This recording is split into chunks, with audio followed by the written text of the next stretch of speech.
Hello नमस्कार प्रणाम, कैसे हैं आप सभी। उम्मीद करता हूं बिल्कुल बेस्ट, स्वस्थ और मस्त होंगे। बिहार दरोगा भर्ती 2023 के लिए अपनी पूरी क्षमता के साथ लगे हुए होंगे आप। कंप्लीट मॉडर्न हिस्ट्री का वन लाइनर लेकर के आप सभी के बीच में आया हूं, जो भी पिछले एग्जाम में पूछा हुआ प्रश्न है। हम शुरू करेंगे 1857 की क्रांति से, बाकायदे एक्सप्लेनेशन के साथ। वन लाइनर प्रश्न जरूर रहेगा, लेकिन उसका उत्तर भी उसमें व्याप्त रहेगा। उसके साथ हम उसका एक्सप्लेनेशन अच्छे से करेंगे, ताकि अगर आप सुन करके भी अपना, जैसे आप वीडियो लगा लें और सुनते रहें केवल, तब भी आपका काम हो जाएगा दोस्त, ठीक है। तो एकमात्र निवेदन, अगर आप नए हैं तो आप जुड़ करके चैनल को लाइक कर लीजिएगा, शेयर कर लीजिएगा और सब्सक्राइब जरूर कर लीजिएगा। इससे हमारा खुद का मनोबल बढ़ता है और आप जो है इतना कर देते तो हमारे लिए अच्छा फील होता है, ठीक है। चलिए शुरू करते हैं 1857 की क्रांति से, ठीक है। क्या भैया, पहला प्रश्न है, अंग्रेजी भारतीय सेना ने चर्बी वाले कारतूस से चलने वाली इनफील्ड राइफल को कब सम्मिलित किया, ठीक है। तो इसका उत्तर है दिसंबर 1856 में। देखिए, हुआ यह कि दिसंबर 1856 में सरकार ने पुराने लोहे वाली बंदूक, जो ब्राउन बेस जिसका नाम था, उसके स्थान पर नवीन एनफील्ड राइफल का प्रयोग करने का निर्णय लिया। और इसका प्रशिक्षण जो है डमडम, अंबाला, सियालकोट में दिया जाता था। इस नई राइफल में कारतूस के ऊपरी भाग के मुंह से काटना पड़ता था। जनवरी 1857 में बंगाल सेना में अफवाह फैल गई कि जो चर्बी वाले कारतूस में गाय और सुअर की चर्बी है। सैनिक अधिकारियों ने इस अफवाह की जांच किए बिना तुरंत इसका खंडन कर दिया, किंतु सैनिकों को यह विश्वास हो गया कि चर्बी वाले कारतूसों का प्रयोग हो रहा है। इस उनके धर्म को भ्रष्ट करने का जो है कुत्सित प्रयास किया जा रहा है अंग्रेजों के द्वारा। तो भारत में जो स्वतंत्रता संग्राम 1857 के विद्रोह का तात्कालिक कारण बना था, वो बेसिकली यही बना था, क्योंकि धर्म में जो है अंग्रेजों का धर्म में हस्तक्षेप का एक संदेह व्याप्त हो गया था सेना के जवानों में, ठीक है।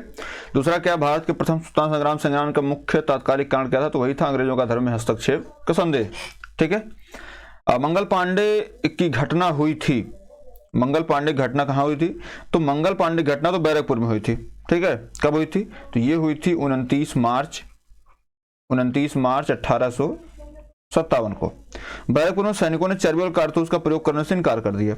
एक सैनिक जो मंगल पांडे ने अपने एजुडेंट जो इनको सिखा रहा था, इन पर आक्रमण करके उसकी हत्या कर दी थी। कब, 29 मार्च 1857 को। बात क्लियर दोस्त। मंगल पांडे सैनिक थे तो 34वीं बंगाल नेटिव इन्फेंट्री के। बात क्लियर है।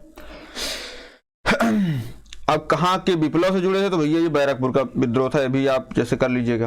1857 के विद्रोह के दौरान बहादुर शाह ने साहब आलम का खिताब किसको दिया था। साहब आलम का खिताब जो है वक्त खान को दिया था। किसको, वक्त खान को दिया था। दरअसल 1857 के विद्रोह के दौरान बहादुर शाह ने वक्त खान को साहब आलम का खिताब दिया था।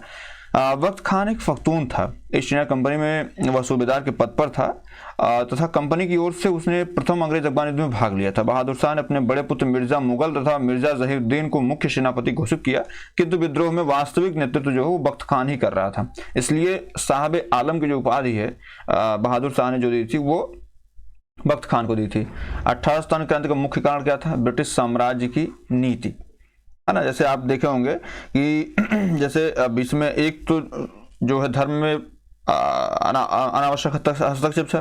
दूसरा था कि जो 1856 में अवध का विलय हुआ था, आपको पता होगा, तो उसका भी एक कारण था। तो वही जो ब्रिटिश साम्राज्य की जो नीति है, उसको भी कहीं ना कहीं जो है, जो घिनौनी नीति से जो व्यपगत का सिद्धांत था, वो भी कहीं ना कहीं कारण बने थे। 1857 की क्रांति प्रारंभ कब हुई थी, तो ये हुई थी आपकी मेरठ से। और मेरठ से देखिए, यहाँ पे सबसे जानने वाली चीज ये है कि भाई क्रांति तो आरंभ हुई थी, लेकिन ये कब आरंभ हुई थी, तो भैया ये जो है 10 मई को मेरठ से आरंभ हुई थी। कब, 10 मई 1857 को मेरठ से आरंभ हुई थी, ठीक है। और यहाँ की जो तीसरी कैवेलरी रेजिमेंट थी, उसके सैनिकों ने चर्बी युक्त कारतूसों को छूने से इनकार कर दिया और खुलेआम बगावत कर दी थी, ठीक है। तो आपको याद रखना होगा कि 29 मार्च 1857 को मंगल पांडे ने जो है हत्या करी थी अपने एजुडेंट की, और 1857 की जो मेरठ में आरंभ हुआ था वो 10 मई 1857 को आरंभ हुई थी। बात क्लियर सर, इसमें कोई दिक्कत। अब पूछ रहा है कि भाई 1857 की स्वतंत्रता संग्राम से संबंधित पहली घटना क्या थी, तो पहली घटना थी 10 मई को ये शुरू हुई और 11 मई 1857 को दिल्ली में मेरठ से आए सिपाहियों के दस्ते ने मुगल सम्राट बहादुर शाह द्वितीय से अपील की कि सम्राट इन सिपाहियों का नेतृत्व स्वीकार करें। इस पर सैनिकों का दिल्ली के लाल किले पर पहुंचना पहली घटना थी। क्या, सैनिकों का दिल्ली के लाल किले पहुंचना जो है ये पहली घटना थी। कानपुर में नाना साहब ने 5 जून को करा था, है ना। जिसमें जैसे 11 मई को ये हो गया, उसके बाद 5 जून को जो है कानपुर में घटना घटी थी, नाना साहब के नेतृत्व में जो है शुरू हुआ था विद्रोह। फिर उसके बाद जो है 30 मई जैसे 10 मई को मेरठ में शुरू हुआ, 11 मई को दिल्ली पहुंच गया सब, 30 मई को लखनऊ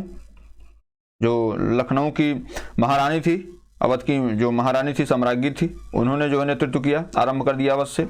और झांसी की रानी लक्ष्मीबाई जो है ये भी जून 1857 में विद्रोह शुरू किए थे, 17 जून को शहीद भी हो गई थी।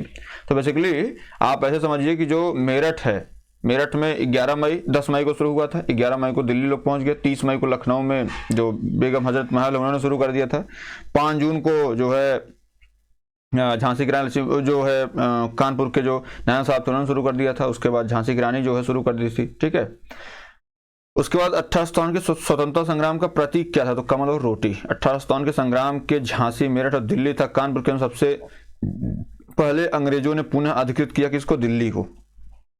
किसको अधिकृत किया, दिल्ली को, ठीक है। जैसे यहां से मान लीजिए प्रश्न बनता है कि साहब जो है जैसे दिल्ली इसमें हमने कर दिया, ठीक है। अब आपसे ये पूछ सकता है कि भाई सबसे पहले जैसे दिल्ली पर इन्होंने कब्जा कर लिया था, ठीक है, और वहां का नेतृत्व करता कौन था, तो यहां पर जो नेतृत्व कर रहा था वो कर रहा था निकलसन। कौन कर रहा था, निकलसन। ये भी हमने क्या कहा, इसीलिए सुन लीजिए बस आप, है ना। निकलसन जो है यहाँ का नेतृत्व कर रहा था, बात क्लियर है। 1857 की स्वतंत्रता संघर्ष की वीरांगना महारानी लक्ष्मीबाई की जन्मस्थली क्या थी, तो भैया इनकी जो जन्मस्थली थी वो वाराणसी थी। इनका जन्म जो हुआ था वो 19 नवंबर 1835 को हुआ था। 19 नवंबर 1835 को इनका जन्म हुआ था। कहाँ पे, गोलघर में, जो वर्तमान बनारस में है। 1857 के बरेली विद्रोह का नेता कौन था, तो भाई बरेली विद्रोह का नेता जो है वो खान बहादुर था। क्या नाम था, खान बहादुर। बरेली में रोहेलखंड के भूतपूर्व शासक के उत्तराधिकारी खान बहादुर ने 1857 के विद्रोह की रहनुमाई की थी। यद्यपि ब्रिटिश पेंशन पर गुजर बसर कर रहे खान बहादुर ने शुरू में इसमें दिलचस्पी नहीं थी, किंतु विद्रोह की लहर फैलते ही उन्होंने खुद प्रशासन संभाल लिया और करीब 40,000 सैनिकों को संगठित कर अपनी मजबूत सेना बनाई और अंग्रेजों का कड़ा मुकाबला किया। मुगल सम्राट बहादुर शाह द्वितीय ने जो है उन्हें वायसराय पद पर नियुक्त किया था तथा इस पद को संभालने कार्यकाल दौरान उन्होंने हिंदुओं और मुसलमानों के साथ समानता का व्यवहार किया और एक सुयोग्य राजनीतिक गुणों का प्रदर्शन भी किया था खान बहादुर ने, ठीक है। महारानी लक्ष्मीबाई की समाधि कहाँ पे है, तो भैया महारानी लक्ष्मीबाई का जन्म वाराणसी में हुआ था और इनकी मृत्यु जो है वो ग्वालियर में हुई थी, ठीक है। तो ग्वालियर में इनका समाधि स्थल भी है, किसकी, महारानी लक्ष्मीबाई का। महारानी लक्ष्मीबाई को अंतिम युद्ध में सामना करना पड़ा था किससे, जाहिर सी बात है महारानी लक्ष्मीबाई झांसी के अंतिम मराठा राजा गंगाधर राव की विधवा थी। जब किसी उत्तराधिकारी के अभाव में राजा गंगाधर राव की मृत्यु हो गई तो डलहौजी ने व्यवगत सिद्धांत के माध्यम से, आपको पता है कि 1853 में 1853 में जो है झांसी पर कब्जा कर लिया था और विलय कर लिया अंग्रेजी सत्ता में। झांसी में जून 1857 में रानी लक्ष्मीबाई के नेतृत्व में विद्रोह का श्री गणेश हुआ और झांसी के पतन के बाद रानी ग्वालियर की ओर प्रस्थान कर गई, जहां तात्या टोपे के साथ अंग्रेजों को कई युद्ध में पराजित करने के बाद अंततः अंग्रेज जनरल ह्यूरोज से लड़ते हुए 17 जून 19 नवंबर को जो है इनका जन्म हुआ था और 17 जून 1858 को भी वीरगति को प्राप्त हुई। रानी की मृत्यु पर ह्यूरोज ने कहा था कि भारतीय विद्रोहियों में यहाँ सोई हुई औरत में केवल अकेली मर्द थी वो, झांसी की रानी, ठीक है। तो आप रानी लक्ष्मीबाई का अंतिम युद्ध में सामना किससे हुआ था, ह्यूरोज से हुआ था। 1857 का विद्रोह लखनऊ में जिसके नेतृत्व में आगे बढ़ा था वह कौन थी, तो बेगम ऑफ अवध या बेगम हजरत महल इनको आप कह सकते हैं। और इन्होंने नेतृत्व करना शुरू किया था 30 मई 1857 को, ये इन्होंने शुरू कर दिया था, ठीक है। वह महिला जिन्होंने अवध में 1857 क्रांति का नेतृत्व किया था, तो बेगम ऑफ अवध या बेगम हजरत महल, ठीक है। इलाहाबाद में 1857 संग्राम का नेता कौन था, तो भैया इलाहाबाद में अगर पूछे आपसे तो मौलवी लियाकत अली जो है ये इलाहाबाद में 1857 क्रांति के नेता थे और इन्होंने ही जो है यहाँ के विद्रोह को जनरल नील ने हालांकि समाप्त किया था। कौन, जनरल नील, आपको याद करना पड़ेगा, ठीक है। 1857 के स्वतंत्रता संघर्ष में भाग लेने सिपाहियों को सर्वाधिक संख्या कहाँ की थी, तो भैया 1857 के संघर्ष में भाग लेने सिपाहियों की सर्वाधिक संख्या जो थी वो अवध की थी, ठीक है। कितने सैनिक थे, करीब 75,000 सैनिक थे। कितने, करीब 75,000 सैनिक जो है 1857 की क्रांति के में जो है अवध से थे। नाना साहब का कमांडर इन चीफ कौन था, तो भैया नाना साहब का कमांडर इन चीफ जो है कानपुर में 5 जून 1857 को, देखिए हमको याद रखना क्या क्या है। पहले तो ये कि कहाँ से क्रांति शुरू हुई, आपको पता है 29 मार्च को 29 मार्च 1857 को जो है बैरकपुर शुरू हुई थी। फिर हमने देखा कि भाई 10 मई को मेरठ में शुरू हुई, 11 मई को लोग दिल्ली पहुंच गए, 30 मई को जो है फिर अवध के जो महारानी थी बेगम ऑफ अवध, उन्होंने शुरू कर दिया था, हजरत महल ने। फिर उसके बाद जो है जून में झांसी में भी शुरू हो गया और जून में कानपुर में शुरू हो गया। आगे चलते हुए जैसे पूछा जाता है कि भाई नाना साहब जो है कमांडर इन चीफ कहाँ गए थे, तो भैया वो जो है नाना साहब कमांडर इन चीफ कौन था, तो तात्या टोपे थे। अजीमुल्ला खां किसके सलाहकार थे, भैया अजीमुल्ला खां जो है ये नाना साहब के सलाहकार थे। कमांडर इन चीफ कौन, तात्या टोपे, सलाहकार कौन, अजीमुल्ला खां, शासक कौन, नाना साहब। ठीक है। वर्ष 1857 के विद्रोह के संदर्भ में नाना साहब, कुंवर सिंह, खान बहादुर खान तथा तात्या टोपे में से वह व्यक्ति जिसे उसके मित्र ने धोखा दिया था, जिसे अंग्रेजों द्वारा बंदी बनाकर मार दिया गया, तो वो तात्या टोपे थे सर। तात्या टोपे को रामचंद्र पांडुरंग के नाम से भी जाना जाता था। 1857 के विद्रोह में प्रमुख नेता थे और इनका जन्म महाराष्ट्र के योल गांव में हुआ था। ठीक है। ये पेशवा के दत्तक पुत्र राणा धोदो पंत और महाराजा माधव सिंह जी के मित्र बन गए। ठीक है। डलहौजी ने नाना साहब को उनके पिता के पेंशन से वंचित कर दिया। उसे तात्या टोपे पहले से ब्रिटिशर्स थे उनको अपना शत्रु मान चुके थे। दोनों ने मिलकर कानपुर में ईस्ट इंडिया कंपनी की भारतीय टुकड़ियों को जीतकर नाना साहब के आधिपत्य को स्थापित किया। नाना साहब स्वयं के कमांडर इन चीफ बन गए। नाना साहब जो है स्वयं सेना के कमांडर इन चीफ बन गए। नाना साहब से अलग होने के बाद तात्या टोपे अपना मुख्यालय कालपी ले गए और रानी लक्ष्मीबाई से हाथ मिलाया। दोनों ने मिलकर बुंदेलखंड क्षेत्र में विद्रोह का नेतृत्व किया। जनरल हिरोज ने ग्वालियर के उस ऐतिहासिक युद्ध में उन्हें हराया जिन्हें रानी लक्ष्मीबाई ग्वालियर में वीरगति को प्राप्त हुई। ग्वालियर खो देने के पश्चात तात्या टोपे ने सागर एवं नर्मदा क्षेत्र तथा खान देश में राजस्थान के क्षेत्र में सफलतापूर्वक जो है गुरिल्ला युद्ध का संचालन किया और 1 वर्ष तक अंग्रेजी सेना उन्हें पकड़ने में नाकाम रही। अंततः उनका एक विश्वसनीय मित्र था जिसका नाम था क्या, इसका नाम था मान सिंह। क्या नाम था, मान सिंह। ठीक है। उनका विश्वसनीय मित्र था मान सिंह, जिसने उन्हें धोखा दिया और पकड़वा दिया। वे पारो के जंगलों में अपने कैंप में वो शयन कर रहे थे। यहां से उन्हें पकड़कर शिवपुरी लाया गया और उसके बाद जो है आगे चल करके फिर उनको बाय द वे आपसे ये पूछ ले कि साहब इसमें जो इनको मान सिंह ने धोखा किया इनके साथ, तो जो तात्या टोपे हैं इनको फांसी कब दी गई थी, तो इनको दी गई थी 18 अप्रैल 1859 को। ठीक है। तो एक चीज आप देखेंगे कि 19 नवंबर को जन्म हुआ था लक्ष्मीबाई का, 17 तारीख को इनकी मृत्यु हुई थी, 17 अक्टूबर को। ठीक। 17 जून को, और उसके बाद जो है 18 अप्रैल को जो है इनकी मृत्यु हो जाती है। तो एक क्रम आप याद कर सकते हैं, पूछा जा सकता है आपसे। ठीक है। चलिए सर आगे बढ़ते हैं। कुंवर सिंह 1857 के विद्रोह के प्रमुख नायक थे, वह कहां से संबंधित, तो भैया बिहार संबंधित थे। किससे, बिहार से। बेसिकली जो है इनको जो विद्रोह के दौरान बिहार का सिंह कहा गया। क्या, बिहार का सिंह कहा गया। 1857 में जगदीशपुर के विद्रोह की अगुवाई करने वाला कुंवर सिंह जो है बिहार के तत्कालीन शाहबाद जिले जो वर्तमान का भोजपुर है उससे संबंधित थे। इनको बिहार का सिंह भी कहा जाता था। ठीक है। और विद्रोह की मसाल जो है ये ही जलाए थे। और हालांकि इनकी मृत्यु जो है 26 अप्रैल 1858 को इनकी मृत्यु हो गई। उसकी मृत्यु के बाद इनके भाई जो अमर सिंह थे, क्या नाम था, कुंवर सिंह के भाई अमर सिंह थे, उन्होंने जो है दिसंबर 1858 तक अंग्रेजों के विरुद्ध संघर्ष जारी रखा। ठीक है। अगला क्या, पटना में 1857 के स्वतंत्रता संग्राम के नेता कौन थे, तो राजपूत कुंवर सिंह थे। असम में 1857 क्रांति का नेता कौन बना था, जो दीवान मानसराम दत्त थे, उन्होंने जो है इनका नेतृत्व किया था। ठीक है। कौन, दीवान मनीराम। ठीक है। आगे 1857 की विद्रोह का बिहार में जो है 15 जुलाई 1857 से 20 जनवरी 1858 तक केंद्र कौन सा था, तो ये था आपका जगदीशपुर। क्या केंद्र था, जगदीशपुर जो है यहाँ का केंद्र हुआ करता था। ठीक है। आगे बात कर लेते हैं सर।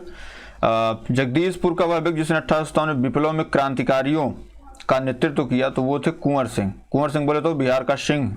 ठीक है। उसके बाद जगदीशपुर के राजा कौन थे, तो कुंवर सिंह थे। पटना के जो 1857 की क्रांति में अंग्रेजों व जोधपुर की संयुक्त सेना का नेतृत्व किसने किया था, ये भी प्रश्न बना हुआ है कि भाई किसने जो है संयुक्त सेना का नेतृत्व किया था। तो ये किए थे जो है 1857 की क्रांति में अउवा के ठाकुर कुशल सिंह। कौन थे? अउवा के ठाकुर कुशल सिंह जो है ये अंग्रेजों और जोधपुर की संयुक्त सेना को इन्होंने पराजित किया था। ठीक है। अजमेर, जयपुर, नीमच, अउवा में राजस्थान में 1857 क्रांति का केंद्र नहीं था। कौन नहीं था भैया? तो जयपुर जो है वो केंद्र नहीं था। कौन नहीं था? जयपुर केंद्र नहीं था। शेष जो है 1857 क्रांति के केंद्र थे। चंद्रशेखर आजाद, राम प्रसाद बिस्मिल, शहादत खान तथा माखन लाल चतुर्वेदी में से 1857 के अंग्रेज स्वतंत्रता संघर्ष कौन किया था? तो ये भाई देखिए, चंद्रशेखर आजाद तो बहुत बाद में जन्मे थे। ठीक है। और इसमें जो है राम प्रसाद बिस्मिल भी बाद वाले थे, माखनलाल चतुर्वेदी भी जो है बाद वाले थे। शहादत खान जो है ये नेतृत्व किया था। और ये कहाँ से किया था, ये भी आपसे प्रश्न पूछ सकता है। तो जो इंदौर है, शहादत खान ने कहा, जो मध्य प्रदेश का एक शहर इंदौर से इन्होंने जो है इसका नेतृत्व किया था। ठीक है। उसके बाद जैसे आपसे पूछे कि भाई मौलवी अहमदुल्लाह, मौलवी इंदारुल्लाह, मौलाना फजले हक खैराबादी तथा नवाब लियाकत अली ने 1857 के विद्रोह में अंग्रेजों का सबसे कट्टर दुश्मन कौन था? तो भैया अंग्रेजों का सबसे कट्टर दुश्मन जो था वो था मौलाना अहमदुल्ला शाह। ठीक है। चूंकि मोहम्मद अहमदुल्ला शाह ने फैजाबाद में 1857 क्रांति को अपना नेतृत्व प्रदान किया। ये अंग्रेजों के सबसे कट्टर दुश्मन थे। वह मूलतः तमिलनाडु में अरकाट के रहने वाले थे, पर फैजाबाद में आकर बस गए थे। उन्होंने भारत के विभिन्न धर्मानुयायियों का आह्वान करते हुए कहा कि सारे लोग काफिर, मतलब अंग्रेजों के विरुद्ध जो है खड़े हो जाओ और उन्हें भारत के बाहर खदेड़ दो। इनके बारे में अंग्रेजों ने कहा कि वह अदम्य साहस के गुणों से परिपूर्ण और दृढ़ संकल्प वाले व्यक्ति तथा विद्रोहियों में सर्वोत्तम सैनिक थे। ठीक है। इनकी गिरफ्तारी के लिए ब्रिटिश सरकार ने लगभग उस वक्त 50,000 रुपए का इनाम रखा था। 1857 के विद्रोह को देखना उर्दू कवि कौन था? मिर्जा गालिब। इन्होंने कई जगह लिखा भी है। सुप्रसिद्ध शायर मिर्जा गालिब जो है वो कहाँ के थे? तो वो थे आगरा के। आज़ादी की पहली लड़ाई 1857 के क्रांति में भाग नहीं लिया था। तो भैया जैसे आपसे कई ऑप्शन दे दे कि तात्या टोपे, बहादुर शाह जफर, अली सिंह बाइल, जो है भगत सिंह नहीं भाग लिए थे। बात क्लियर है। ठीक है। 1857 के विद्रोह में बेगम हजरत महल, कुंवर सिंह, उधम सिंह तथा मौलवी अहमदुल्ला में से संबद्ध नहीं था। उधम सिंह संबद्ध नहीं थे। 1857 के स्वतंत्रता संग्राम में अंग्रेजों की सर्वाधिक सहायता करने वाला राजवंश कौन था? तो वो थे ग्वालियर के सिंधिया। कौन थे? ग्वालियर के सिंधिया। भारत में शिक्षित मध्यम वर्ग ने जो है, ये भी कहा जाता है, कैनिंग ने कहा था कि अगर सिंधिया भी विद्रोह में सम्मिलित हो जाते तो मुझे कल ही बिस्तर गोल करना पड़ता। ठीक है। लेकिन ये सम्मिलित नहीं हुए थे। भारत में शिक्षित मध्य वर्ग जो 1857 के विद्रोह से तटस्थता बनाए रखा था, इसमें इन्होंने रुचि नहीं ली थी। ठीक है। जो बड़े लोग थे, जो पढ़े लोग थे, उन्होंने जो है इसमें सम्मिलित नहीं हुआ वो लोग। खेतिहर, मजदूर, साहूकार, कृषक तथा जमींदार वर्गों में 1857 के विद्रोह ने भाग नहीं लिया। साहूकार, जमींदार मतलब पढ़े लोग और बड़े लोग, इन लोगों की जो तटस्थता थी वो 1857 क्रांति में बिल्कुल बनी हुई थी। झांसी, चित्तौड़, जगदीशपुर तथा लखनऊ से वह क्षेत्र जो 1857 क्रांति के विरोध प्रभावित नहीं था। तो भैया झांसी तो था, जगदीशपुर भी था, लखनऊ भी था, लेकिन चित्तौड़ प्रभावित नहीं था। तो इसको भी आप देख लीजिए।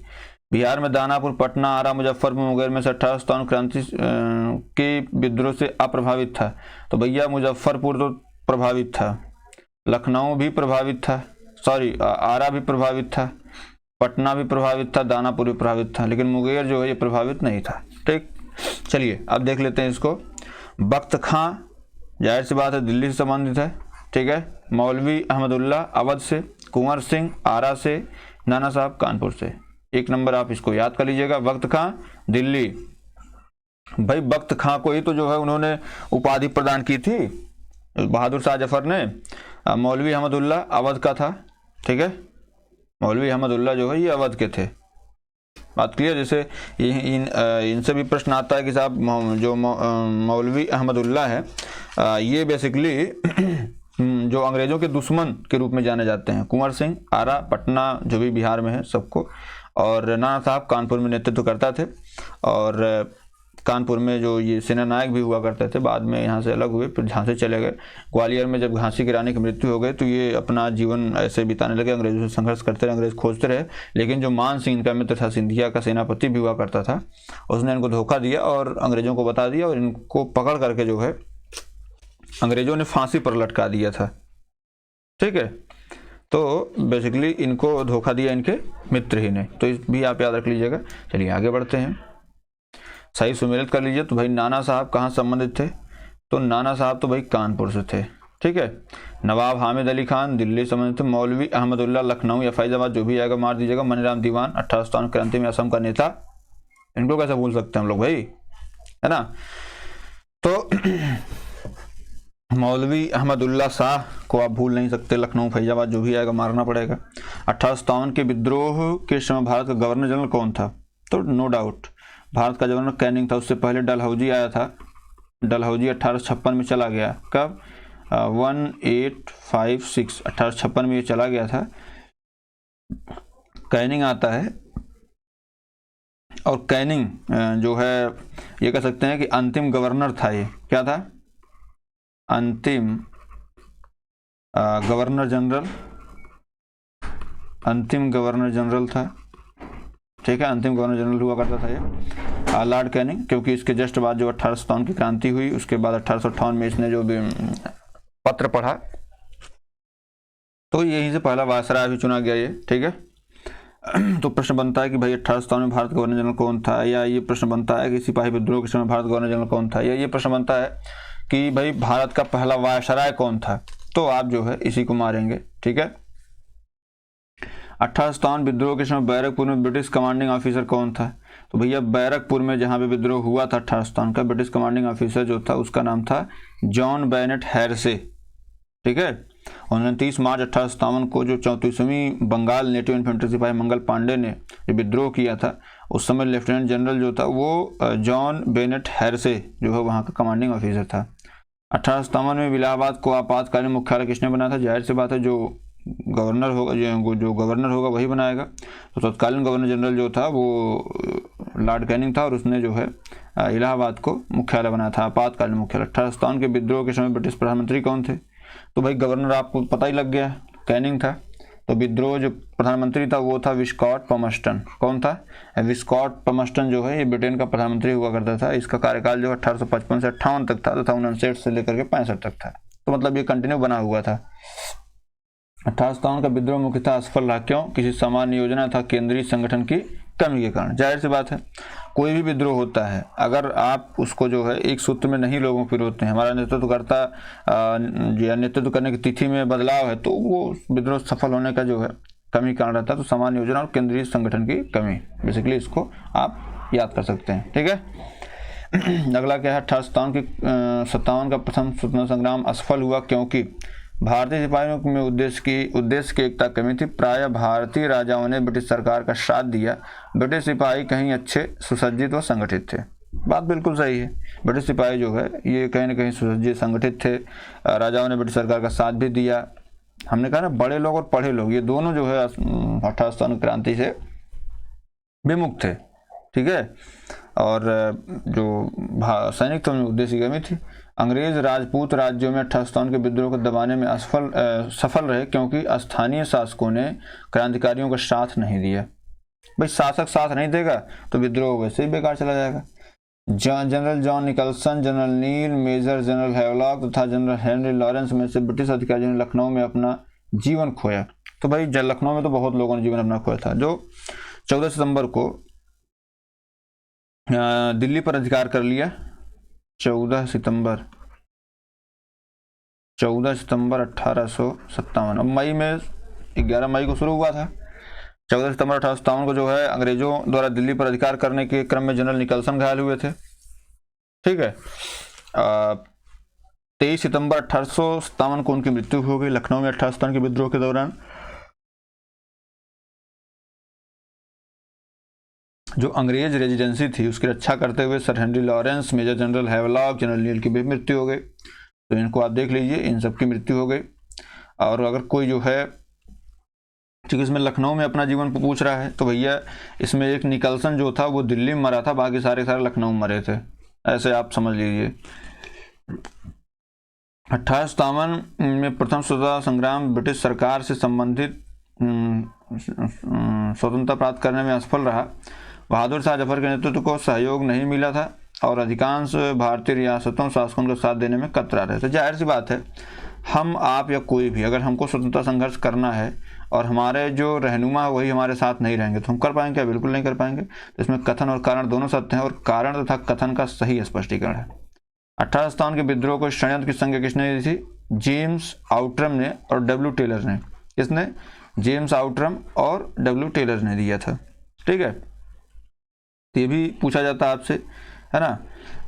हालांकि आगे चल करके जो है फिर इसमें वह आधुनिक इतिहासकार ने 1857 के विद्रोह को स्वतंत्रता की पहली लड़ाई कहा था। तो भैया ये कहने वाले कौन थे? वी.डी. सावरकर थे। कौन कहा था? वी.डी. सावरकर सर कहे थे। ठीक है, तो इसको आप याद रखिए। है क्या कि हमको कुछ चीज़ें भूल जाती हैं और भूलना नहीं चाहिए, है ना। भूलने से चीज़ें और थोड़ा सा खराब हो जाती हैं। ठीक है, चलिए सर अगला लेते हैं। अगला क्या है? भारतीय स्वाधीनता आंदोलन का सरकारी इतिहासकार कौन था? S.N. सेन था। कौन था? S.N. सेन जो है ये सरकारी इतिहासकार था। भारतीय भाषा में 1857 के विप्लव के कारणों पर लिखने वाला प्रथम भारतीय कौन था? तो सर सैयद अहमद खां था। कौन था? सर सैयद अहमद खां जो है इसने लिखा था पहली दफा। ठीक है, तो भारतीय भाषा में 1857 के विप्लव के कारणों का उल्लेख करने वाला प्रथम भारतीय कौन था? तो सर सैयद अहमद खां थे। ठीक है, तथा कथित प्रथम राष्ट्रीय स्वतंत्रता संग्राम न तो प्रथम था, न ही राष्ट्रीय था, न ही स्वतंत्रता संग्राम था। कथन किसका है? R.C. मजमूदार का है। किसका है? R.C. मजमूदार ने, इनकी एक पुस्तक थी, उसका क्या नाम था? The sepoy mutiny, the sepoy mutiny and rebellion of 1857। ठीक है, इसमें इन्होंने लिखा था कि जो कि 1957 में प्रकाशित इसको किया गया। मजमूदार ने 1857 विद्रोह को कहा कि तथाकथित प्रथम राष्ट्रीय स्वतंत्रता संग्राम न ही राष्ट्रीय न ही स्वतंत्रता संग्राम था। ठीक है, 1857 क्रांति के बारे में सही अवधारणा किसने बताई? तो इसने ब्रिटिश में ईस्ट इंडिया कंपनी को शासन प्रणाली को मृतपाय बना दिया था। ठीक है, महारानी विक्टोरिया ने भारतीय प्रशासन को ब्रिटिश ताज के नियंत्रण में लाने की घोषणा कब की? तो 1 नवंबर 1858 को। 1 नवंबर 1858 को जो है महारानी विक्टोरिया ने भारतीय प्रशासन को ब्रिटिश ताज के नियंत्रण में लेने की घोषणा की और इस घोषणा के बाद कंपनी के शासन को समाप्त कर दिया गया। कंपनी का शासन समाप्त, कंपनी का शासन समाप्त और अब ब्रिटिश क्राउन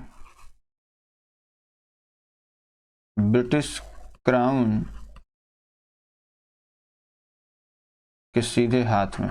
ठीक है, अब सीधे हाथ में चला गया और यहीं से जो है शुरू हुआ किसका खेला? वायसराय। जो गवर्नर जनरल हुआ करते थे उनको क्या बना दिया गया? वायसराय बना देगा। और पहला वायसराय कौन बना? कैनिंग बना। कौन बना? कैनिंग बना सर। ठीक है, इसने ही जो है उद्घोषणा पढ़ी थी। सम्राज्ञी विक्टोरिया ने 1857 की घोषणा में भारतीयों को बहुत सी चीजें दिए जाने का आश्वासन दिया था। वह समय जिसे भारतीय ब्रिटिश शासन ने पूरा किया। तो पहला देश रियासतों को हड़पने की नीति को समाप्त कर दी जाएगी। इसको इन्होंने क्या किया? पूरा किया। महारानी विक्टोरिया के उद्घोषणा 1858 का उद्देश्य क्या था? भारतीय राज्यों को ब्रिटिश राज्य में मिलाने किसी भी विचार का परित्याग करना था। भारतीय शासन को ब्रिटिश क्राउन के अंतर्गत लाना था। बात क्लियर है? जैसे अभी प्रश्न जिसे बन सकता है आपसे, हिसाब ये बताइए कि जब 1857 का विद्रोह का दमन हो गया उसके बाद भारतीय फौज के नव संगठन किससे संबंधित था? तो वो था एक, आप सुने होंगे पील आयोग। कौन आयोग? पील आयोग का नाम आप सुने होंगे। पील आयोग जो है इसमें इसका गठन किया गया। एक है रॉयल कमीशन था, जुलाई 1858 में इसका गठन किया गया था। इसमें सैनिकों की संख्या जो 1857 में इससे पूर्व जो 45,000 थे उसको 65,000 कर दिया गया। ऐसा भारतीय सैनिक की संख्या 23,000 जो 2,38,000 थे उसको घटा करके 1,40,000 कर दिया गया। ठीक है, बंगाल में यूरोपीय सैनिकों का जो भारतीय सैनिकों से अनुपात था वो करीब 1:2 था, 1:2 था। ठीक है, और जबकि मद्रास था, बम्बई में जो इसका अनुपात था वो 1:3 था। ठीक है सर, तो इसको भी आप याद रखिएगा। आपसे पूछ रहे कि 1857 के विद्रोह के बाद ब्रिटिश सरकार ने सिपाहियों को किन प्रांतों में चयन किया? तो ये गोरखा, सिख, पंजाबी और उत्तर प्रांत से चयन किए। बात क्लियर सर? तो ये इतनी कहानी थी किसकी? 1857 की क्रांति की। बात समझ में आ गई। अगर आपको 18 सतावन क्रांति पढ़नी, इससे बाहर नहीं कुछ आएगा। जितना हमने बताया है उसको आप अगर सुन लेंगे ध्यान से, कहीं नोट डाउन कर लेंगे, तो उससे बेहतर आपको कुछ मिलने वाला नहीं है। बात क्लियर है सर?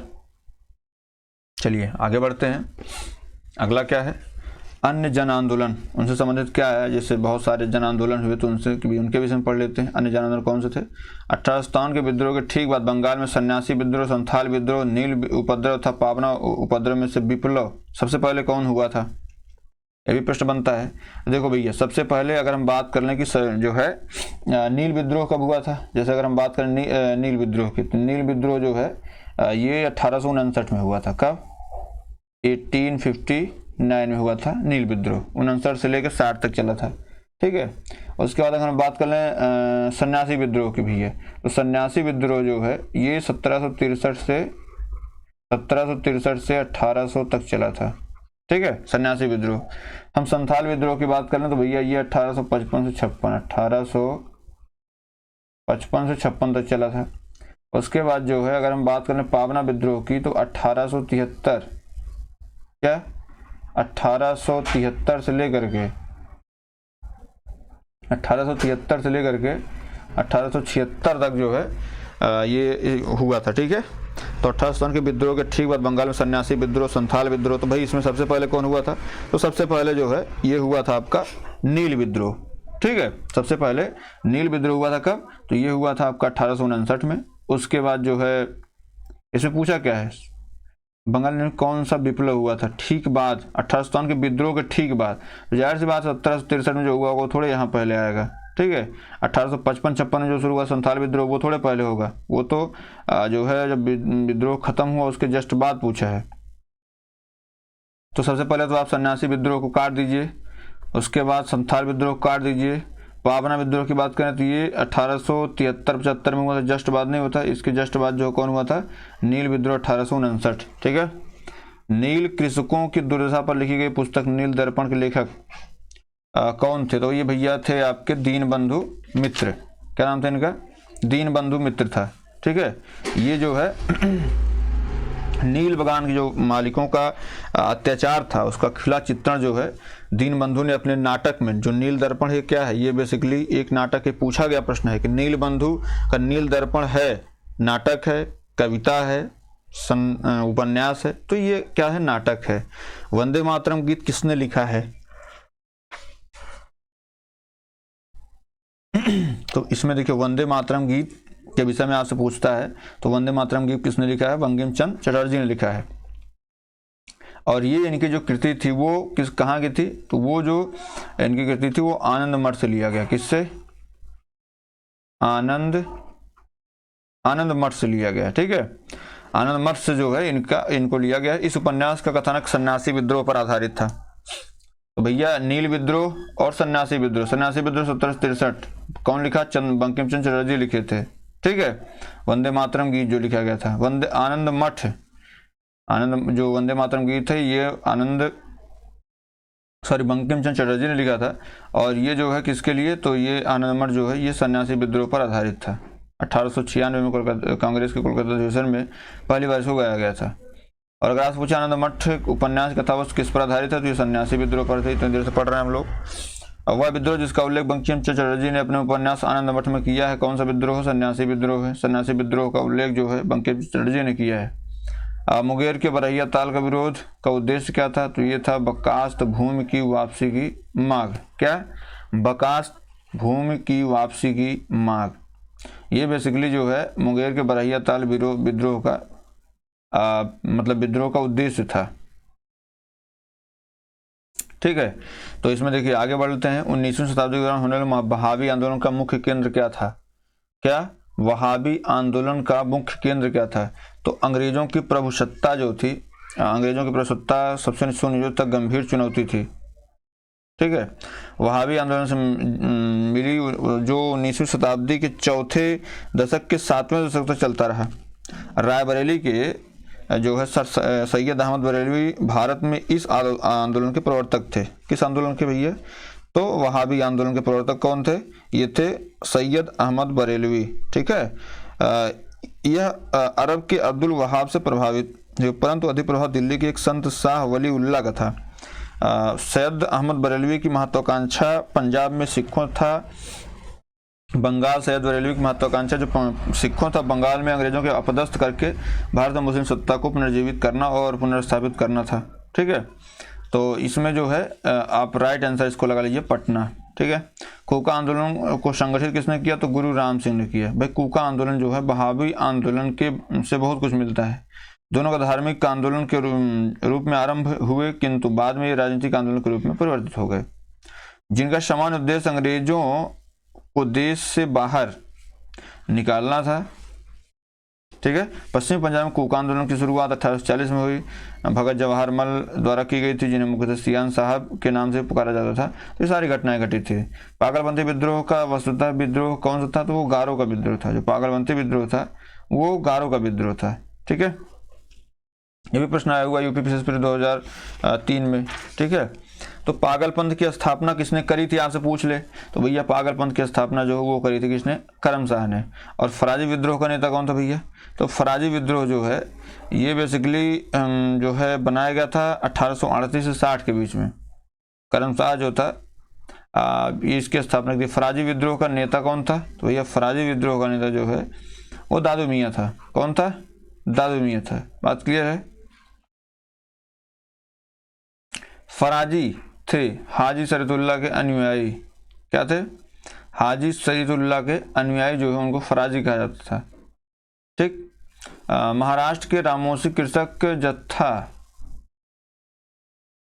स्थापित किया था कहाँ पे? वासुदेव बलवंत भड़के ने। महाराष्ट्र में रामोसी कृषक जत्था किसने स्थापित किया था? ठीक है, ये किया था वासुदेव बलवंत फड़के ने। रामोसी विद्रोह का सही क्रम जिस भौगोलिक इलाके में हुआ था तो वो हुआ था पश्चिमी घाट में। कहाँ पे हुआ था? पश्चिमी घाट में हुआ था सर। ठीक है, और आपका जो है इसमें कह सकते हैं कि जो कोल विद्रोह है वो भी पश्चिमी घाट में हुआ था। ठीक है, रामोसी विद्रोह जो है पश्चिमी घाट में हुआ था। गडकरी विद्रोह का जो केंद्र था वो कोल्हापुर था। क्या गडकरी विद्रोह का जो वो था वो कोल्हापुर था केंद्र। मानव बलिदान प्रथा का निषेध करने का अंग्रेजों के विरुद्ध विद्रोह करने वाली जनजाति का नाम क्या था? तो भैया जो जनजाति थी उनका नाम था खोंद जनजाति। कौन सी जनजाति? खोंद जनजाति जो है ये अंग्रेजों के विरुद्ध विद्रोह करने वाली पहली जाति थी।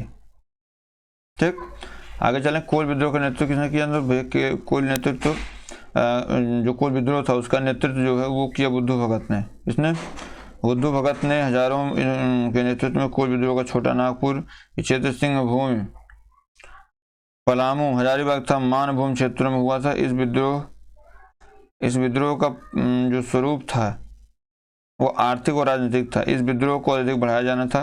ठीक है, 1861 में बुद्धों तथा बुद्धो भगत की मृत्यु के उपरांत इस विद्रोह का संचालन गंगा नारायण के द्वारा शुरू किया गया। ठीक, तो ये सारी कहानियाँ थी, आप इसको याद कर सकते हैं। बघेरा का विद्रोह कहाँ हुआ था? बड़ी बड़ौदा में हुआ था। जो बघेरा का विद्रोह है वो बड़ौदा में हुआ था। ठीक, छोटा नागपुर की जनजाति विद्रोह हुआ था 1820 ईस्वी में, और 1855 ईस्वी में संथालों ने अंग्रेजों कमांडर को हराया था। किसको? मेजर इब्बारो को। ठीक है, उसके बाद भील विद्रोह, कोल विद्रोह, रंपा विद्रोह और संथाल विद्रोह में से वो घटना जो महाराष्ट्र में घटित हुई है। तो भैया महाराष्ट्र में जो है अगर आपसे पूछे कि भाई कौन सी घटना जो है इनमें महाराष्ट्र में घटी तो वो घटी है भील विद्रोह की। कौन सी? भील विद्रोह की जो घटना है ये बेसिकली महाराष्ट्र में घटित है। ठीक है, भील विद्रोह हो गया, पागलपंथी विद्रोह हो गया। तो ये आपके अन्य जन आंदोलन संबंधित कुछ प्रश्न थे, और आगे देख लेते हैं और क्या क्या प्रश्न है। तो मेवाड़, बांगड़ तथा आसपास के क्षेत्रों के भीलों में समाज सुधार के लिए जो है लसोड़िया आंदोलन का शुरुआत।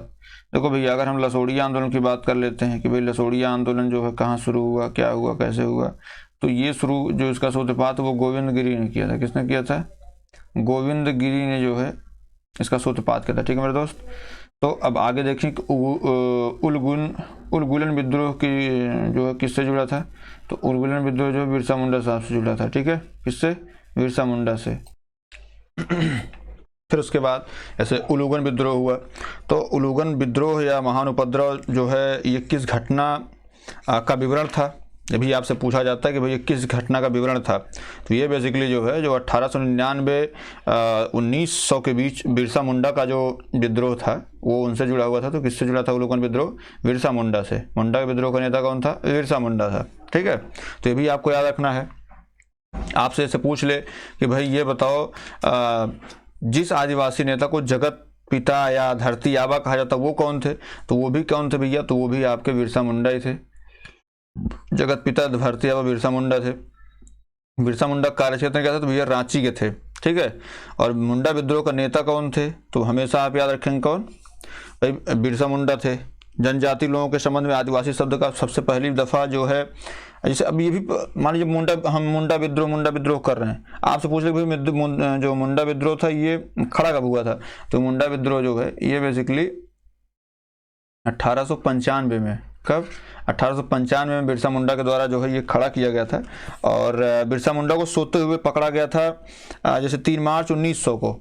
1895 जैसे 1895 में शुरू हुआ था और ये आगे बहुत दिनों तक चला था। ठीक है, तो ये बेसिकली जो है इनको पकड़ा गया था 3 मार्च 1900 को।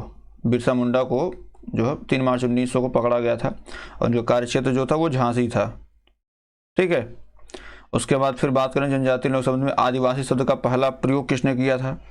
तो भैया आदिवासी शब्द का जो पहला प्रयोग था वो किया था ठक्कर बापा ने। किसने? ठक्कर बापा ने आदिवासी शब्द का पहला प्रयोग किया था जनजातियों के लिए।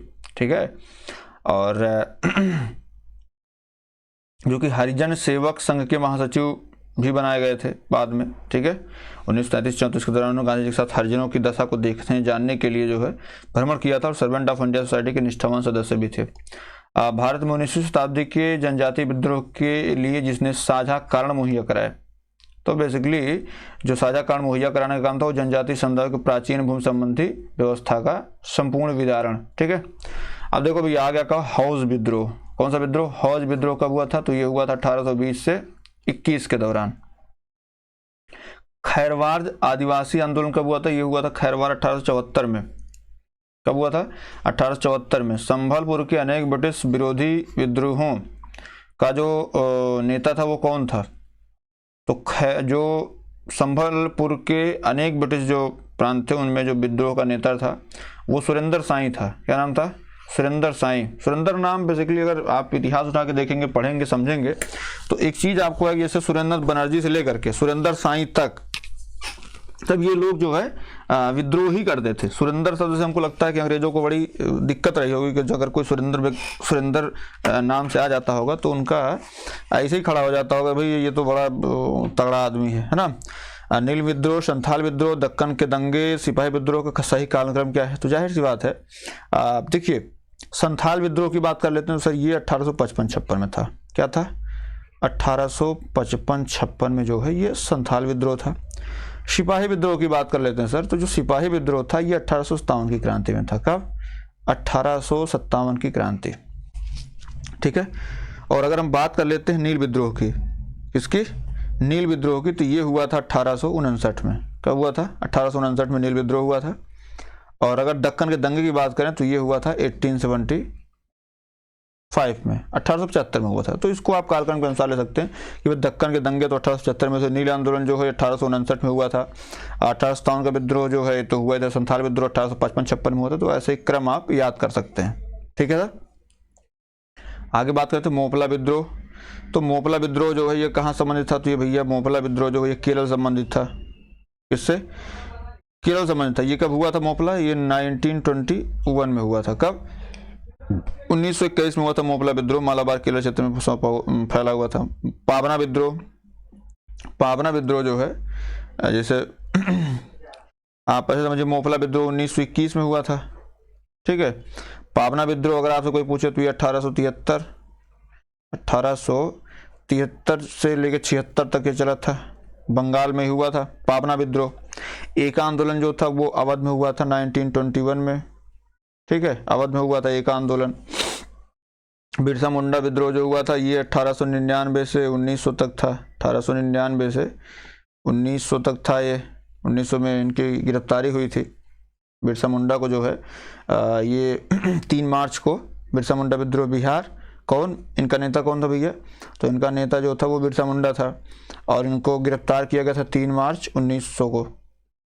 3 मार्च 1900 को इनको गिरफ्तार किया था। 1921 का मोपला विद्रोह जो हुआ था, कौन सा? 1921 में जो मोपला विद्रोह हुआ था वो बेसिकली हुआ कहाँ था? तो केरल में हुआ था। कहाँ पे हुआ था? केरल में हुआ था मोपला विद्रोह, ठीक है।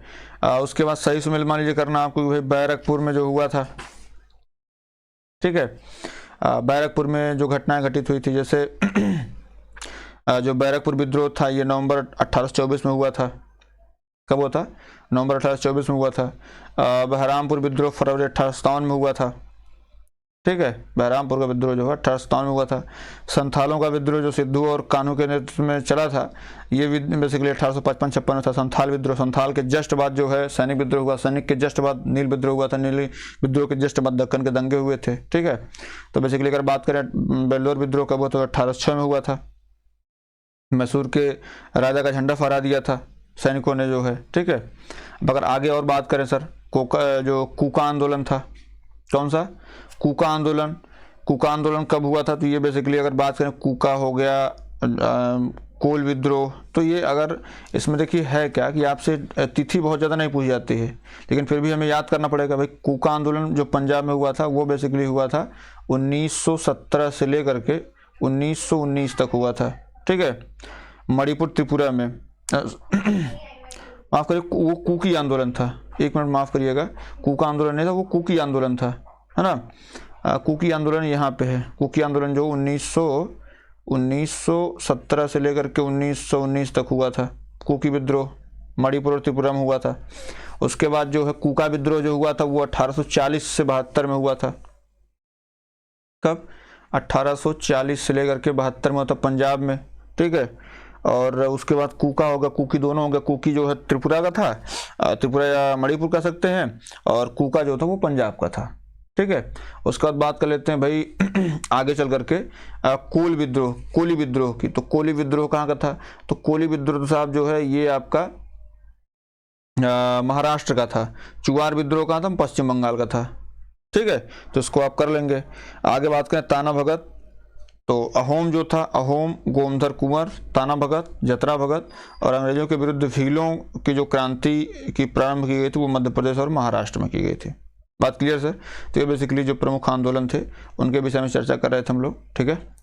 आगे चलते हैं, क्या है भारत में, आधुनिक भारत में शिक्षा का विकास ये कैसे हुआ, किस क्रम में हुआ, इस पर भी हम लोग चर्चा करेंगे और आगे बढ़ेंगे। देखते हैं पहला क्या है, भारत में अंग्रेजों ने प्रथम मदरसा स्थापित किया था। कब?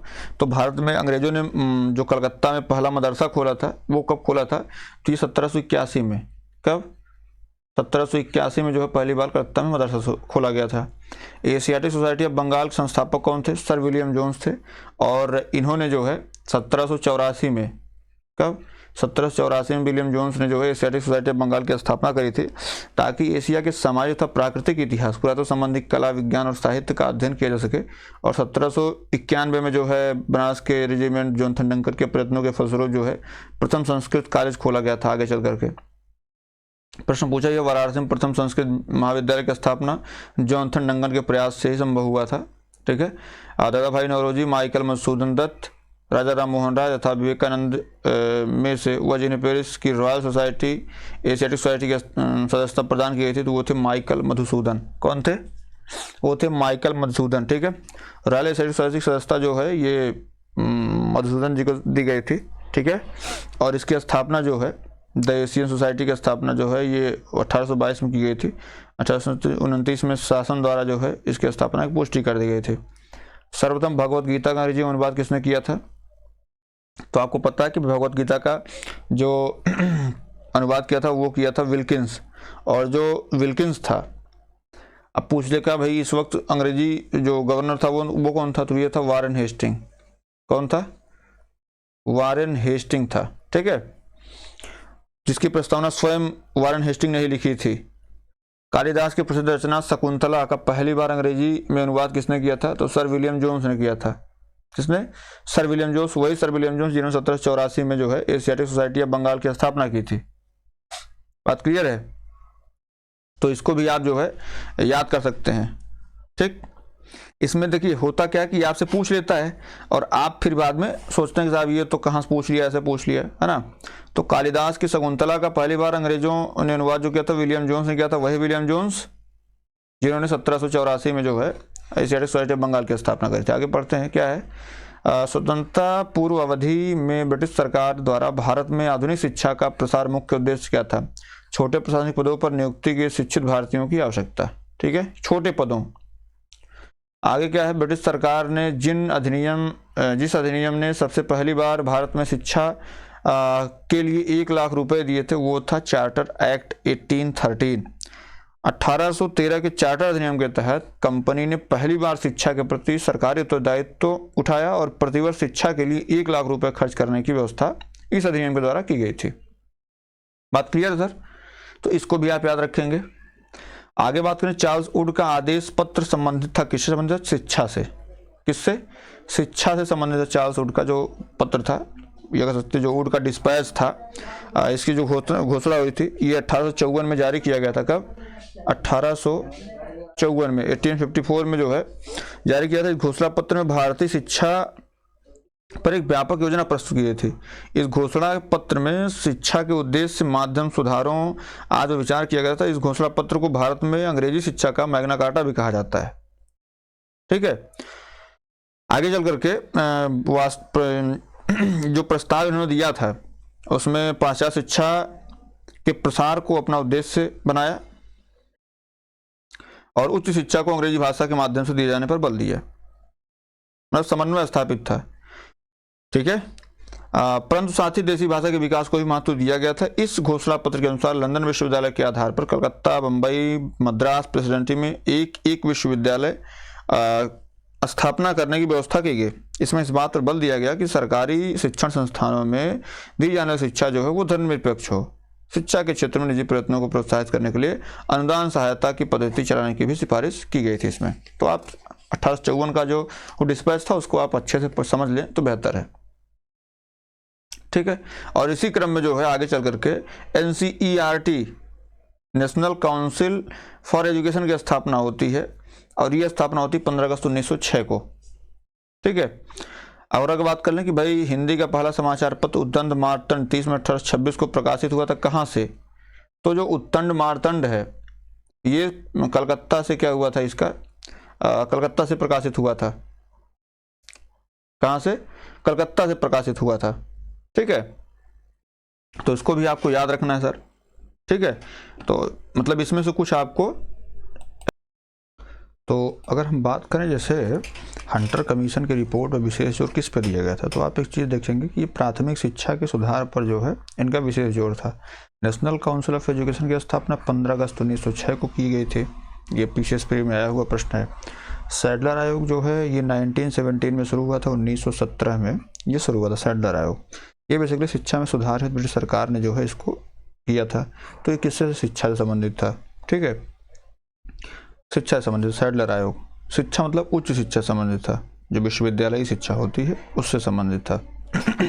ठीक है, और इसमें ये था कि साहब इसमें जो विश्वविद्यालय शिक्षा इसमें कैसे सुधार करना है, तो माध्यमिक शिक्षा का जो सुधार है वो भी आवश्यक था। तो हालांकि आगे चल करके जो है फिर शिक्षा में सुधार के लिए सैडलर आयोग और लॉर्ड मैकाले किससे संबंधित है? तो भैया लॉर्ड मैकाले शिक्षा सुधार संबंधित है। इन्होंने जो है लॉर्ड मैकाले पहले तो ये विलियम बेंटिक को अपना एक जो है इस पर विवरण दिए थे और ये उस समय काउंसिल जो विधि सदस्य होते हैं वो भी थे तथा लोक शिक्षा समिति के प्रमुख सदस्य भी नियुक्त किए गए थे। तो मैकाले ने भारत में शिक्षा हेतु अंग्रेजी भाषा का समर्थन किया था। इन्होंने कहा था कि जो वर्तमान की शिक्षा पद्धति है उसको चलने देते हैं, लेकिन विश्वविद्यालयी शिक्षा या उच्च शिक्षा के लिए हम अंग्रेजी शिक्षा को लेके आते हैं। तो भारत के औपनिवेशिक काम में अधोमुखी निषेधन का सिद्धांत जो था वो किससे संबंधित था? जो भारत के औपनिवेशिक काल में अधोमुखी निषेधन का सिद्धांत था, the theory of downward filtration, ये शिक्षा के क्षेत्र से संबंधित था। इस सिद्धांत का अर्थ था कि शिक्षा समाज के उच्च वर्ग को ही दी जाए और इस वर्ग से छन छन कर जो है ये शिक्षा का असर जन सामान्य तक पहुंचे। मैकाले का कहना था कि सीमित साधनों से समस्त जनता को शिक्षित करना जो है वो असंभव है। ठीक है, तो ये चाहे इसको आप अधोमुखी निषेधन का सिद्धांत कह लीजिए या ये कह सकते हैं कि जैसे आगे चल के आपसे पूछता है कि फिल्ट्रेशन थियरी, किसने दी थी? तो भैया फिल्ट्रेशन थियरी जो है ये भी वही फिल्ट्रेशन में छन छन के आने वाली जो शिक्षा थी, भैया बड़ों को दिया जाए, वो अपना धीरे धीरे छन छन के आएगी। तो ये दिया था लॉर्ड मैकाले ने। भारत में आधुनिक शिक्षा प्रणाली की नींव किससे पड़ी थी? तो ये पड़ी थी 1835 के मैकाले के संस्मरण पत्र के माध्यम से, ठीक है। और जो अंग्रेजी शिक्षा प्रारंभ हुई थी तो वो हुई थी विलियम बेंटिक के टाइम में। किससे? William Bentinck. ऑप्शन देता है विलियम कैवेंडिश बेंटिक, ठीक है। और आप जैसे अभी हम लोग जब पढ़ रहे थे इसको, तो हमने ये कहा कि भाई 1854 में वुड का डिस्पैच आता है, और जब वुड का डिस्पैच आएगा तो 3 विश्वविद्यालय, कलकत्ता, मद्रास और बम्बई, इन 3 जगहों पर जो है विश्वविद्यालय खोले जाएंगे। तो ये 1857 में ये खोले गए थे। ये भी प्रश्न आया हुआ है, ठीक है। अब आपसे मान लीजिए ये कोई पूछ दे, जैसे आगे चलिए हम लोग डिस्कस करते हैं, उसके बाद चर्चा करेंगे। भारत में अंग्रेजी शिक्षा का आरंभ लॉर्ड विलियम बेंटिक के शासनकाल में हुआ था। भारत में 3 विश्वविद्यालय जो कलकत्ता, मद्रास, मुंबई में जो स्थापना हुई थी, ये हुई थी 1857 में। किसके द्वारा? तो ये 1854 का जो वुड का डिस्पैच था, वुड डिस्पैच, इसके जस्ट बाद इसको स्थापित किया था, ठीक है। जिसके सतत प्रयत्नों से बम्बई में प्रथम महिला विश्वविद्यालय की स्थापना, वो थे D.K. कर्वे। कहीं भी अगर महिला सुधार की बात आएगी, महिला शिक्षा से संबंधित बात आएगी, तो D.K. कर्वे के सतत प्रयत्न को आप हमेशा याद रखिएगा। इसमें है क्या कि 1916 में जो है D.K. कर्वे ने बम्बई में, कहाँ पे? बम्बई में प्रथम महिला विश्वविद्यालय की स्थापना करी थी, ठीक है। ये महाराष्ट्र के समाज सुधारक एवं सामाजिक कार्यकर्ता थे। इन्होंने विधवाओं के उत्थान के लिए विधवा विवाह प्रतिबंध निवारक मंडली की भी स्थापना की थी। 1896 ईस्वी में उन्होंने पूना में विधवा गृह की स्थापना की थी और स्वयं एक ब्राह्मणी विधवा से विवाह किया। आगे चलकर D.K. कर्वे को जो है 1958 में 1958 में जो है ये भारत रत्न भी दिया गया। क्या? भारत रत्न भी इनको दिया गया था, ठीक है। तो इनको भी आप याद रखेंगे। आगे चलते हैं। डेक्कन एजुकेशन सोसाइटी की स्थापना किसने करी थी? तो भैया डेक्कन एजुकेशनल सोसाइटी की स्थापना बाल गंगाधर तिलक ने की थी। और ये कब की थी? तो ये की थी 1880 में। कब की थी भैया?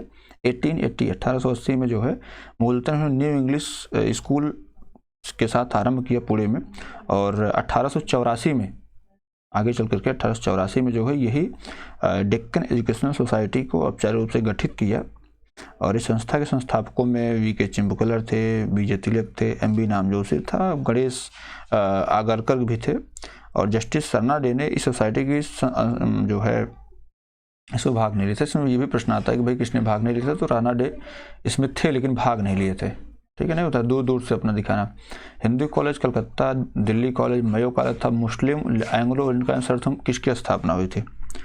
तो भैया यहाँ पे अगर बात कर लेते हैं तो मयो कॉलेज की स्थापना जो है देखिए, अगर यहाँ पे बात कर लें तो सबसे पहले जो है 1817 में, कब?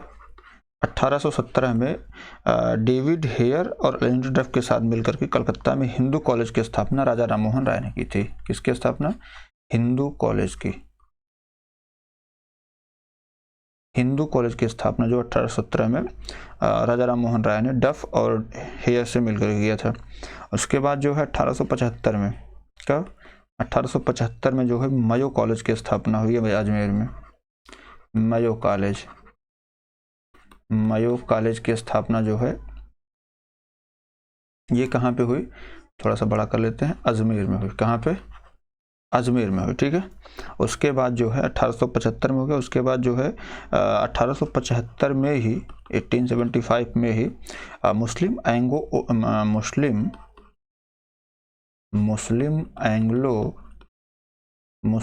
एंग्लो ओरिएंटल कॉलेज की स्थापना हुई। ओरिएंटल कॉलेज की स्थापना हुई, ठीक है। ओरिएंटल कॉलेज की क्या हुई? स्थापना हुई, ठीक है। और ये हुई थी अलीगढ़ में। कहाँ पे हुई थी? अलीगढ़ में हुई थी, ठीक है। आगे चल करके 1824 में जो है, अब इसको आपको क्रम में लगाना रहेगा, 1824 में जो है दिल्ली कॉलेज की स्थापना हुई थी। किसकी? दिल्ली कॉलेज की स्थापना हुई थी। बात क्लियर है? तो देख लीजिए, सबसे पहले पूछा क्या है, सर्वप्रथम किसकी स्थापना हुई थी? तो जाहिर सी बात है 1817 में हिंदू कॉलेज, 1875 में मयो कॉलेज अजमेर में, 1877 में मुस्लिम एंग्लो इंडियन कॉलेज 1824 में दिल्ली कॉलेज। तो इनमें सबसे पहले जो स्थापना हुई वो हिंदू कॉलेज की स्थापना की गई थी। ठीक है, हिंदू कॉलेज की स्थापना की गई थी। और हिंदू कॉलेज की जो स्थापना है ये अगर आप देखें ध्यान से तो ये बेसिकली सबसे पहले हुई। अगर आपसे यही पूछा जाए कि भाई सबसे बाद में किसकी स्थापना हुई थी, तो सबसे बाद में जो है वो स्थापना हुई थी आपके दिल्ली विश्वविद्यालय के इन सभी में। ठीक है, चलिए आगे बढ़ते हैं सर। क्या है, अगर बात कर लें कि डेविड हेयर और अलेक्जेंडर डफ के साथ मिलकर के जिसने कलकत्ता में हिंदू कॉलेज की स्थापना की थी, तो भैया अभी जस्ट हम लोग पढ़े राजा राम मोहन रॉय। कौन? राजा राम मोहन रॉय ने 1817 में हिंदू कॉलेज की स्थापना करी थी। बाल गंगाधर तिलक, स्वामी विवेकानंद, महात्मा गांधी तथा मदन मोहन मालवीय में से भारतीय विश्वविद्यालयों में धार्मिक शिक्षा के लिए प्रबल रूप से वकालत किसने करी थी? तो ये सबसे जो प्रबल वकालत थी वो किया था मदन मोहन मालवीय जी ने। किसने? मदन मोहन मालवीय जी ने। बनारस हिंदू विश्वविद्यालय का शिलान्यास किसने किया था? अच्छा प्रश्न है, कई बार पूछा हुआ प्रश्न है। तो बनारस में जो हिंदू विश्वविद्यालय है इसका शिलान्यास किसने? लॉर्ड हार्डिंग ने किया था। किसने? लॉर्ड हार्डिंग ने किया था सर। ठीक है, आगे चलते हैं। अलीगढ़ मुस्लिम विश्वविद्यालय, अलीगढ़ डॉक्टर भीमराव अम्बेडकर विश्वविद्यालय लखनऊ, बनारस हिंदू विश्वविद्यालय, वाराणसी तथा इलाहाबाद विश्वविद्यालय में सर्वप्रथम केंद्रीय विश्वविद्यालय किसे घोषित किया गया था? तो ये बेसिकली जो है, जैसे अगर आपसे प्रश्न पूछता है कि भाई सबसे पहले कौन बना, तो सबसे केंद्रीय विश्वविद्यालयों में जो है वाराणसी या ये कह सकते हैं बनारस हिंदू विश्वविद्यालय वाराणसी जो सबसे पहले विश्वविद्यालय शिक्षा प्राप्त हुई। ठीक है, और इसकी स्थापना का श्रेय जो है वो जाता है मदन मोहन मालवीय को, और शिलान्यास जो है लॉर्ड हार्डिंग ने किया था। और ये कब किया था? तो ये किया था 4 फरवरी 1916 को। 4 फरवरी 1916 को BHU की स्थापना हुई थी मदन मोहन मालवीय के द्वारा, और शिलान्यास जो है हार्डिंग ने किया था। ठीक है, तो इसमें को भी आप याद रखिएगा। चलिए देखिए, ये हमारी आधुनिक शिक्षा संबंधित चीज़ें थी। मतलब ये है कि आधुनिक शिक्षा का विकास कैसे हुआ। अब लोग जो अगली वीडियो आएगी उसमें आधुनिक भारत में प्रेस का विकास कैसे हुआ वहाँ से शुरू करते हैं सर। ठीक है, तो इजाज़त दीजिए। नमस्कार, जय हिंद।